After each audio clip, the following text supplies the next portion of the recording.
El 28 de abril de 2026, el petróleo Brent cotiza a más de $110 por barril. El estrecho de Hormuz lleva 8 semanas cerrado por una guerra abierta entre Estados Unidos e Irán, y la economía mundial contiene la respiración mientras los misiles cruzan el Golfo. Y mientras todo el mundo mira los titulares de la guerra, en Abu Dhabi, sin rueda de prensa estridente, con un comunicado de 3 párrafos, rompe la ortodoxia de 6 décadas. Los Emiratos Árabes Unidos abandonan formalmente la OPEP, después de 59 años de membresía, en el peor momento posible para el cártel y en el mejor momento posible para Abu Dhabi. La pregunta del vídeo es la siguiente: ¿por qué se sale el alumno favorito de la OPEP justo cuando los precios están en máximos históricos?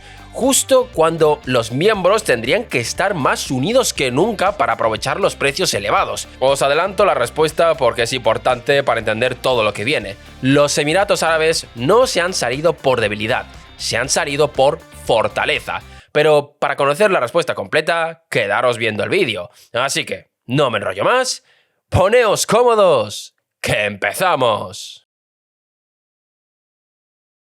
Si tienes dinero parado y le quieres sacar una rentabilidad en unos pocos meses, Hi5 es tu plataforma ideal. Aquí estáis viendo los resultados de una inversión real que se hizo hace 3 meses y ahora ese capital está listo para volver a ser utilizado. Ahora bien, ¿qué es exactamente Hi5? Se trata de una plataforma P2P donde podréis conseguir rendimientos muy interesantes de hasta un 13,5%. ¿Y qué es una plataforma P2P? Pues significa peer-to-peer, es decir, persona a persona. No hace falta ir al banco para pedir un préstamo, es una plataforma que conecta a personas que tienen ahorros y quieren sacarles un rendimiento con personas que necesiten un préstamo para poder llevar a cabo algún proyecto. Desde la plataforma podéis ver qué tipo de proyectos son y valorar si os convencen o no. Y alguno se preguntará: ¿y por qué son tan altos estos intereses?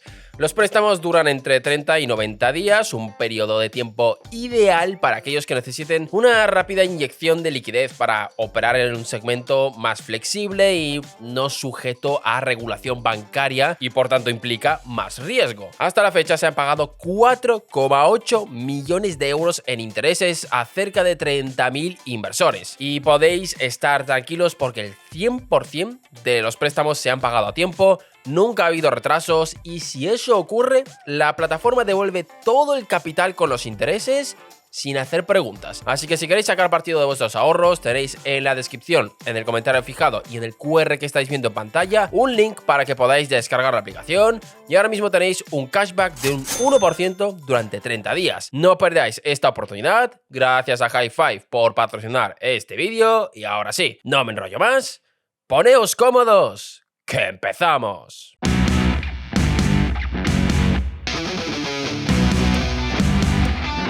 Para entender lo que pasó el 28 de abril hay que retroceder hasta un edificio de Bagdad en septiembre de 1960. 5 ministros de energía se sientan alrededor de una mesa: Irak, Irán, Kuwait, Arabia Saudita y Venezuela. No comparten idioma, ni religión, ni sistema político. Comparten un cabreo común. El cabreo se llama las 7 hermanas: Exxon, Shell, BP, Gulf, Texaco, Chevron y Mobil. 7 petroleras occidentales que controlaban el 85% de la producción mundial de petróleo, y lo más importante, que decidían unilateralmente el precio del crudo desde sus despachos en Nueva York y Londres, sin consultar a los productores. El mes anterior, en agosto de 1960, Exxon había recortado por su cuenta el precio del crudo de Oriente Medio en 14 centavos por barril. Los sauditas pasaron a cobrar $1,80 por barril, el mismo precio que en 1949, 11 años sin un aumento, mientras las 7 hermanas batían récords de beneficios cada trimestre. De aquella mesa sale la OPEP,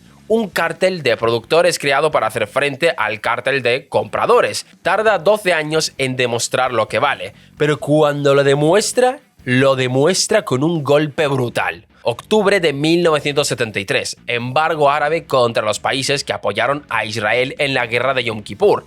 El precio del crudo pasa de $1,30 por barril en 1970 a más de $36 en 1974, una subida de un 2.700% en 4 años, algo sin precedentes en la historia económica del siglo XX. La economía mundial entra en su primera gran recesión desde la Segunda Guerra Mundial, y la OPEP queda consagrada como el árbitro de la economía global. Pero el éxito trae el problema, y el problema en cualquier cártel siempre es el mismo. Si el precio sube, cuando todos restringen la producción, ¿qué impide que cada uno produzca un poquito más por su cuenta y aproveche el precio elevado para vender más barriles? Ese es el famoso problema del polizón, y durante 60 años fue la pesadilla recurrente de la OPEP.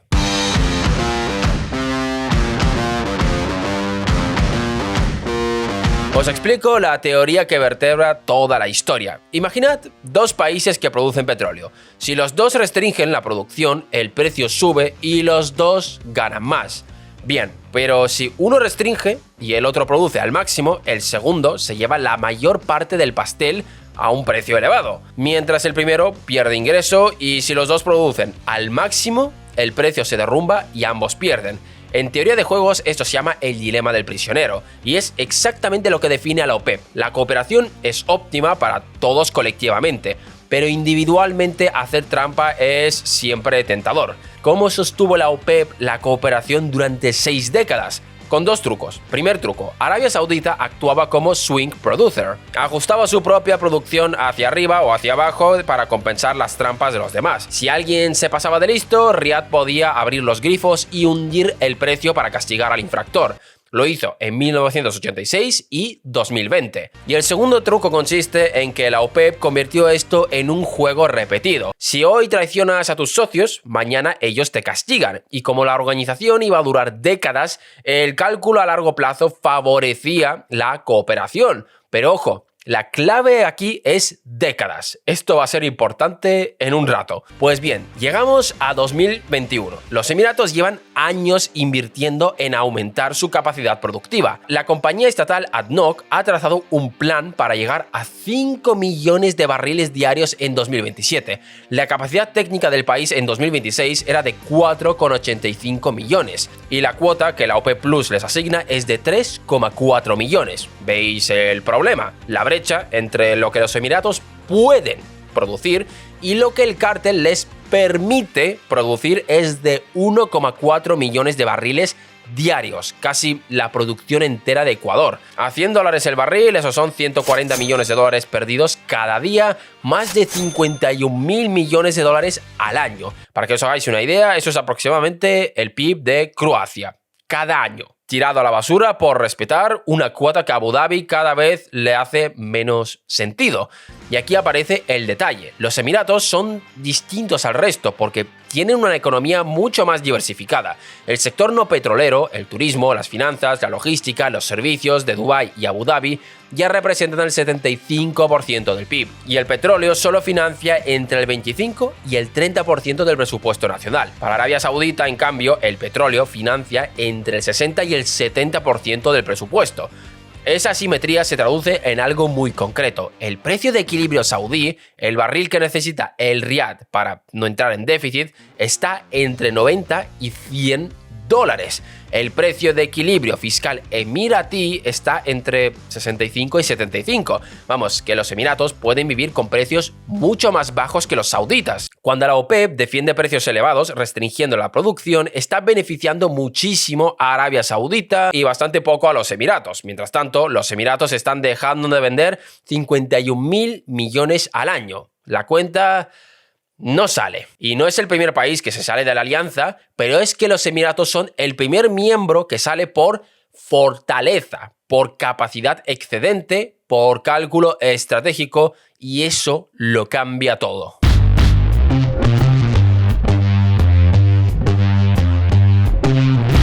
Y ahora llega la idea más importante del vídeo.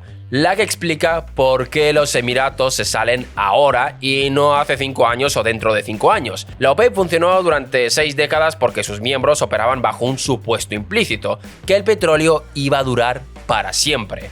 O al menos que iba a durar lo suficiente como para que cada barril restringido hoy se pudiera vender mañana al mismo precio o más alto. La cuenta intertemporal salía. Restringir era invertir. Ese supuesto era razonable en los años 70, en los 80, incluso en los 2000. Nadie hablaba en serio de una transición energética. Nadie pensaba que los coches eléctricos pudieran sustituir al motor de combustión. Nadie imaginaba que un panel solar pudiera competir en costes con una central de gas. Según ellos, la demanda de petróleo iba a crecer y crecer durante el siglo XXI entero, pero algo cambió en algún momento de la última década. Los productores empezaron a hacer cuentas distintas en privado y las cuentas decían lo siguiente: la demanda global de petróleo va a tocar techo entre 2030 y 2040. Los coches eléctricos crecen al 30% anual. Los paneles solares son ya más baratos que cualquier fuente fósil en muchos mercados. Las regulaciones climáticas aprietan cada año y aunque el petróleo nunca desaparezca del todo, sí va a entrar en una fase de demanda decreciente. ¿Y qué consecuencias tiene esto para un productor que está sentado encima de reservas masivas? Pues una consecuencia brutal, porque cambia las matemáticas de toda la vida. Hasta ahora, restringir la producción significaba guardar petróleo para venderlo después al mismo precio o más alto. Era ahorro racional. Pero si la demanda va a contraerse en 15 años, restringir significa guardar petróleo para venderlo después al precio que sea, o directamente para no venderlo nunca. Es ahorro irracional. Es dejarse dinero en el suelo. Vamos, que cada año de cuota OPEP es un año de ingresos perdidos para siempre, sin recuperación posible. Los Emiratos han internalizado esta lógica antes que nadie, por dos razones muy concretas. Primera, su diversificación económica les permite absorber precios más bajos sin pánico fiscal. Pueden vivir con un barril de 70 si venden más volumen. Segundo, su capacidad productiva está creciendo justo en el momento en que la ventana de la demanda se está cerrando. Tienen 15 o 20 años para monetizar reservas que de otra manera se quedarían bajo el desierto. Arabia Saudita no puede hacer este cálculo todavía o no quieren hacerlo en voz alta, porque su visión 2030 aún no está completada, porque su economía sigue dependiendo del petróleo en un porcentaje altísimo, porque su presupuesto necesita precios elevados para financiar NEOM, los megaproyectos del PIB, los planes de modernización. Vamos, que el Riad necesita que la OPEP siga funcionando porque Riad no se puede permitir vivir sin la OPEP, pero los Emiratos sí. Y aquí está la trampa que la OPEP nunca resolvió. La transición energética está matando al cártel no cuando llegue. La transición está matando al cártel décadas antes de llegar, en el momento exacto en que los miembros más espabilados empiezan a hacer las cuentas del futuro y descubren que la cooperación que aguantó 60 años ahora les cuesta dinero.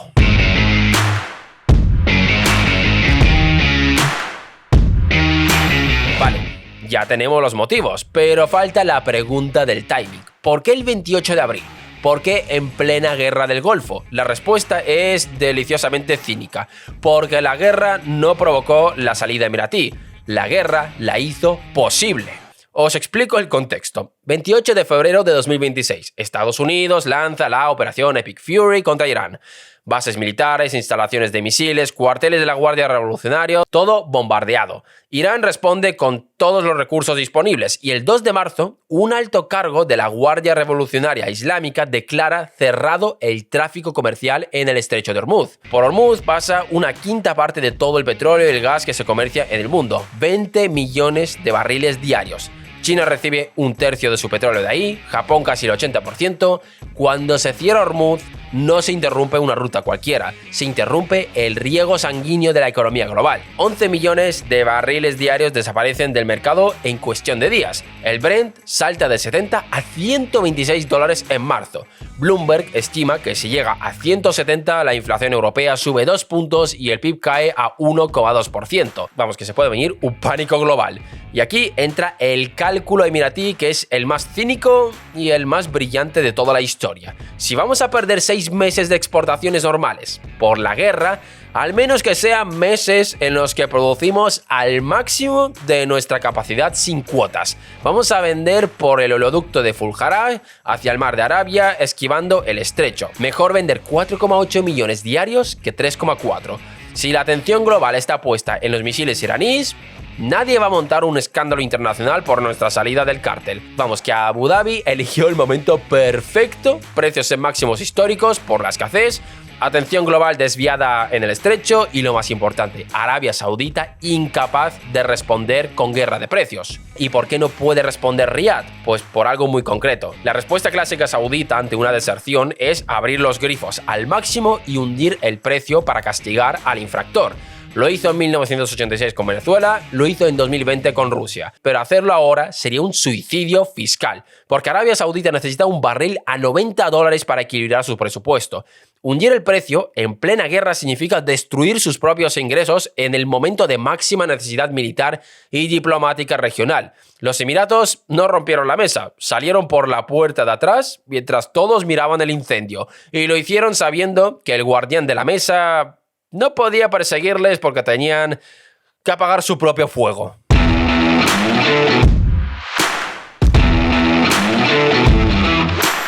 Y ahora la pregunta es, ¿qué viene después? 5 actores, 5 lecturas distintas del mismo evento. Estados Unidos gana sin disparar un tiro en este capítulo concreto. Trump lleva un año pidiendo a la OPEP que produjera más, acusando al cártel de saquear al resto del mundo, vinculando explícitamente el apoyo militar a los grupos del Golfo con su comportamiento sobre los precios. Ahora un aliado clave abandona el cártel y produce libremente. La presión sobre los precios baja a medio plazo.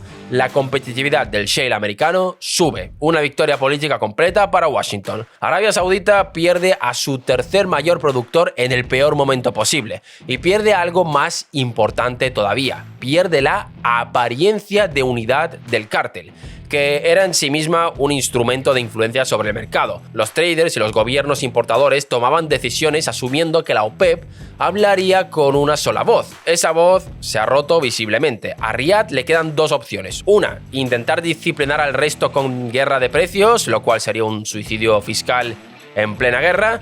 2, reconocer que la OPEP es ya otra cosa, más pequeña y menos poderosa, y renegociar un núcleo duro con Rusia y los productores más disciplinados. La segunda opción sería la más probable y supone reconocer una derrota silenciosa de 6 décadas de liderazgo regional. China sería el gran perdedor a corto plazo. Importa 1/3 de su petróleo por Hormuz. La crisis le golpea en plena ralentización económica interna. Los precios elevados drenan sus reservas de divisas y elevan la inflación de costes. Su principal proveedor alternativo, Irán, bajo sanciones, está siendo bombardeado. A medio plazo, una OPEP debilitada y unos Emiratos produciendo libremente le benefician como gran importador, pero a corto plazo Pekín está sufriendo lo que llevaba años temiendo. Irak, Kuwait, Kazajstán, los siguientes en hacer los cálculos. Los 3 tienen capacidad ociosa significativa y presiones fiscales urgentes. Irak, especialmente, vive del petróleo en un 90% de su PIB y va a querer producir al máximo en cuanto las instalaciones dañadas por la guerra vuelvan a funcionar. Si los Emiratos pueden salirse sin consecuencias visibles, ¿por qué nosotros no? Cada mes que pase sin represalia saudita es un mes en el que el argumento de mantenerse dentro del cártel se debilita. Y la propia OPEP, la organización, no muere mañana, pero deja de ser lo que era. Pasa de ser un cártel con autoridad a ser un foro con voluntarios. La diferencia importa. Un cártel impone. Un foro sugiere. La capacidad de mover los precios mundiales con un comunicado se reduce. Los traders de Houston y de Singapur empiezan a leer las reuniones ministrales con menos atención cada trimestre.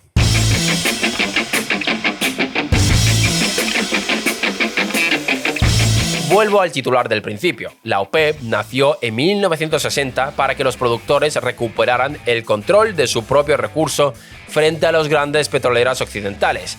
Y funcionó durante 66 años. El cártel gobernó el mercado más estratégico del planeta, sobrevivió a embargos, sobrevivió a guerras de precios, sobrevivió a deserciones, sobrevivió a revoluciones tecnológicas que iban a matarlo y no lo mataron, y se rompe ahora no por una crisis externa, no por una guerra, no por una recesión, se rompe porque sus miembros más capaces han hecho las cuentas del peak oil y la respuesta es la misma para cualquiera con capacidad ociosa y diversificación económica. Vender ahora vale más que esperar. La cooperación, que aguantó 60 años, ahora cuesta dinero. La grieta del Golfo no es geopolítica, es contable. Los Emiratos no se han salido porque odian a Arabia Saudita ni porque amen a los Estados Unidos. Se han salido porque han mirado un Excel hasta 2045 y han visto que la cuenta no sale y se siguen respetando las cuotas, y han actuado en consecuencia con la frialdad de un contable que cierra un balance. La cosa es, ¿desembocará esto en una guerra de precios? ¿Es el fin definitivo de la OPEP?